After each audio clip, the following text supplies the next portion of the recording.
ដំបងតែមដូចទឹកមុំ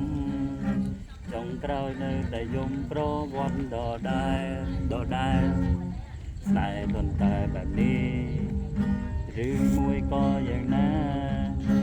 សួរទៅកាយសូរាដោយការរ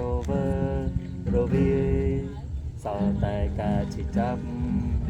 ស្ទើរស្លាប់ទៅទាំងអស់ប្រគល់ឲ្យទាំងអស់ហើយគេដងដៃ